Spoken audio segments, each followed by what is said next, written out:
Bonjour, bonjour. Nous allons faire un cours tout à l'heure sur la cinétique chimique pour que vous puissiez bien comprendre qu'est-ce que la cinétique chimique. En fait, ce que vous devez savoir, c'est quoi? C'est que la cinétique chimique est l'étude des différents facteurs qui vont influencer la vitesse d'une réaction. Donc, on va voir par exemple que plusieurs facteurs peuvent influencer. On a par exemple le catalyseur, on a par exemple la concentration du substrat réactif, on a par exemple la température. Mais il faut bien faire la différence entre la cinétique chimique et la thermodynamique.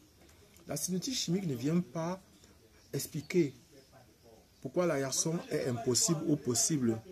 Donc la cinétique chimique vient donc simplement montrer que si cette réaction est possible, on peut augmenter sa vitesse ou on peut diminuer sa vitesse. Donc voilà par exemple comment, à quoi peut servir la cinétique chimique.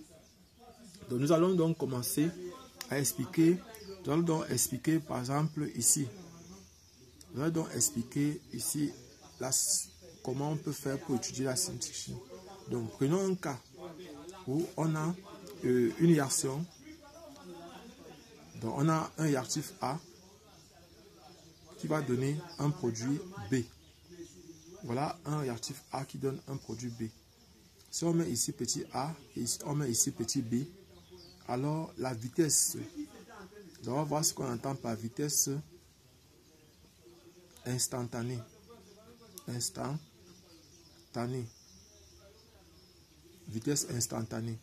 La vitesse instantanée, on aura deux types de vitesse. Vitesse instantanée, ça c'est la vitesse de A, de réactif A. C'est égal à moins dérivé du nombre de moles de A de la quantité de matière de A sur la dérivée du temps. Et ici, ce qu'il faut savoir, c'est qu'on met le moins parce que A disparaît. A disparaît. Donc, si on doit étudier la courbe, on va avoir la courbe ici, ça c'est le nombre de moles de A. Ici, on a le temps. Ici, c'est 0. Donc, on a ici le nombre de moles de A initial. Le nombre de moles de A initial. La quantité va aller de façon progressive en diminuant. Le nombre de moles de A. Donc, et ici, on veut calculer la vitesse instantanée. On verra dans la suite comment on peut calculer la vitesse instantanée. Et je précise que la vitesse de B est un produit dont la vitesse, ça va donner dérivée de NA, NB sur la dérivée du temps. B est un produit dont B disparaît. On aura donc ici, la courbe sera donc du genre, ça c'est O, ça c'est NB, et on aura donc une courbe comme ça. Donc voilà par exemple, ça c'est un réactif, ça c'est un produit. Voilà donc en ce qui concerne les vitesses instantanées. Nous allons donc calculer aussi comment on détermine la vitesse instantanée? Comment on calcule la vitesse instantanée? Donc, calcul de la vitesse instantanée. Calcul de la vitesse instantanée. Donc, nous, ce qu'on va faire ici, c'est quoi? Pour le calcul de la vitesse instantanée, nous allons tracer les tangentes. Donc, si je veux prendre le cas, un cas particulier, j'ai NA ici. Ici, j'ai T, j'ai 0 ici. Et ça, j'ai N0A. N0A, A disparaît. Et si on vient, par exemple, ici, on prend à un temps T. On va dire que le temps, on va appeler ça T1. On trace simplement une tangente qui passe par T1. Si on place une tangente ici, on va prendre deux points de la tangente. C'est à partir de ces deux points qu'on va calculer la vitesse à l'instant T1. Il prend donc simplement deux points de la tangente. Voici un point, voici un autre point ici. Donc, on va faire la projection ici. Appelons ça T2, T3 ici. Appelons ça T2 ici. Appelons ça T2. On va faire donc ici, ça c'est le nombre de moles de A à l'instant T3. Ici maintenant, ça c'est le nombre de moles de A à l'instant T2. Donc ici, la vitesse à l'instant de A à l'instant T1 est donc égal à quoi? C'est égal à moins le nombre de moles de A à l'instant T3 moins le nombre de moles de A à l'instant T2 divisé par T3 moins T2. Donc voilà par exemple la vitesse. Voilà par exemple la formule qu'on va utiliser pour calculer la vitesse à l'instant T1. Donc, j'ai bien dit, je précise bien que pour calculer la vitesse instantanée, en un temps T1, on place au point T1 et on trace la tangente en T1. Et on va donc prendre 2 points de la tangente pour déterminer la vitesse et non 2 points de la courbe. Donc, nous allons maintenant continuer avec la vitesse moyenne. Calcul de la vitesse moyenne. Calcul de la vitesse moyenne. Pour le calcul de la vitesse moyenne, n'est-ce pas, ce qui est là, c'est que si c'est un produit, ce n'est pas la même chose que quand c'est un réactif. Quand c'est un produit, ce n'est pas la même chose que quand c'est un réactif. Ici, par exemple, bon, avant de continuer, si vous n'êtes pas encore abonné, abonnez-vous. Je suis Job Kamdem du groupe de répétition Nabla à Yaoundé au Cameroun. Si vous n'êtes pas abonné, abonnez-vous. Cliquez sur la cloche de notification pour avoir les vidéos semblables à celle-ci. Donc, voilà par exemple. Donc, voilà par exemple ici. Donc, si il faut calculer la vitesse moyenne, nous aurons par exemple ici la vitesse moyenne, c'est Vm par exemple de A. C'est donc égal à la variation moins delta nombre de moles de A sur delta T. Et cette variation, si on doit prendre des variations sur la courbe, donc si par exemple voici NA ici, et ici là c'est T ici, donc ça c'est N0A. Voilà par exemple ici, donc si ça c'est T1, et ici ça c'est T2, ici ça par exemple, ça c'est NA de T2, ça c'est NA de T1. Alors la vitesse moyenne de A, de disparition de A est donc égale à moins le nombre de moles de A à l'instant T2 moins le nombre de moles de A à l'instant T1 divisé par T2 moins divisé par T2 moins T1. Donc voilà, et je précise que les points là sont pris sur la courbe. Ici on prend les points sur la courbe. Voilà ce qu'on aura. Et si vous êtes nouveau, abonnez-vous. Je vous attends. Abonnez-vous. Cliquez sur la cloche de notification pour avoir les vidéos semblables. Et partagez ces vidéos pour que ça puisse aussi aider vos camarades à mieux comprendre leur cours. Partagez-les. Partagez ces vidéos le maximum possible. Nous allons donc maintenant calculer les vitesses volumiques. Donc, vitesse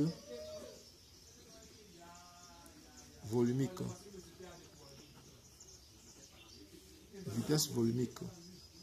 Donc, les vitesses, la définition de la vitesse volumique. La vitesse volumique, c'est quoi? C'est 1 sur le volume. Bon, si par exemple on va considérer une réaction. On va prendre une réaction A, petit A qui donne petit B, B. Donc, on aura par exemple la vitesse volumique de A est donc égale à moins dérivé du nombre de moles de A par rapport au temps. Et si, par exemple, ici, le volume de A ne varie pas, ce volume de l'enceinte du réacteur ne varie pas, on aura donc, ça va faire moins 1, moins dérivé par rapport au temps du nombre de moles de A sur le volume. Or, on sait que le nombre de moles de A sur le volume, ça donne concentration. Donc, ça va faire moins dérivé de la concentration de A sur la dérivée du temps. Donc, voilà ce qu'on a. Voilà ce qu'on a. Et ça, c'est si le volume est constant, si le volume du réacteur ne varie pas. Donc, voilà ce qu'on aura.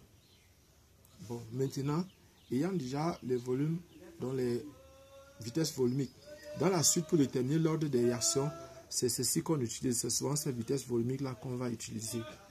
Donc, voilà par exemple, et dans la suite, on va utiliser ça comme c'était les vitesses. On ne va plus parler de vitesse volumique, on va simplement parler de la vitesse. Donc ici particulièrement, pour la disparition de A, on aura par exemple un truc comme ça. Ça c'est T, ça c'est la concentration de A, ça c'est la concentration initiale de A, ça c'est 0. Ici là, on a ceci. Donc voilà par exemple ce qu'on a. Oui, voilà ce qu'on a. Et puis maintenant, Si on veut trouver la vitesse instantanée, c'est net comme ce qu'on a fait tout à l'heure dans l'autre cas. Donc, si je veux déterminer la vitesse instantanée à l'instant T1, ici, je vais tracer simplement une tangente qui passe à l'instant T1. Je vais prendre 2 points de la courbe, 2 points de cette droite. Je prends 2 points de cette droite. Et à partir de ces 2 points-là, je calcule donc la vitesse instantanée. De la vitesse volumique instantanée. Vitesse volumique instantanée sera donc égale à, cette vitesse est égale à moins, ici, dérivée de la concentration plutôt de A sur la dérivée du temps, le taux à l'instant T1. Le taux à l'instant T1. Donc voilà par exemple ce que j'aurai. Et puis maintenant, on va donc enfin voir par exemple pour B. C'est-à-dire si on a la vitesse volumique de B, ça sera donc simplement égal à, on aura ici simplement dérivée la concentration de B sur la dérivée du temps. Et si on doit écrire, donc tracer la courbe de B, étant donné que B est un produit, on a 0, on a T ici, on a la concentration de B. B est un produit, on aura donc la concentration qui va aller de façon croissante. Donc voilà la concentration de B. Et puis maintenant, voilà la courbe qu'on obtient. Si on veut tracer, par exemple, une tangente ici, à l'instant T1, on va déterminer la vitesse. On va tracer la tangente ici à l'instant T1 et prendre 2 points de la courbe pour pouvoir tracer, calculer la vitesse instantanée à l'instant T1. Et là, il n'y aura pas, par exemple, le moins devant. Donc voilà, par exemple, ce qu'on a. Maintenant, s'il faut donc calculer la vitesse de la réaction. Vitesse de la réaction. S'il faut calculer la vitesse de la réaction, alors ce que je vais faire, c'est quoi? Ce que je vais faire, c'est que ici, bon, si on a toujours petit a, grand A qui donne petit b, grand B, la vitesse de la réaction, bon, on va passer, c'est égal à la vitesse de A sur petit a, qui est encore la vitesse de B sur petit b. Donc voilà ce qu'on a. En fait, en ce qui concerne la vitesse de la réaction. Donc ça sera égal à moins 1 sur A, dérivée de la concentration de A sur la dérivée du temps qui est encore égal à moins 1 sur B, dérivée de la concentration de B, il y a plus ici, sur dérivée du temps. Donc voilà par exemple ce qu'on a en fait en ce qui concerne la vitesse de la réaction. Et si on a une réaction comme ça, toujours, petit, la vitesse de la réaction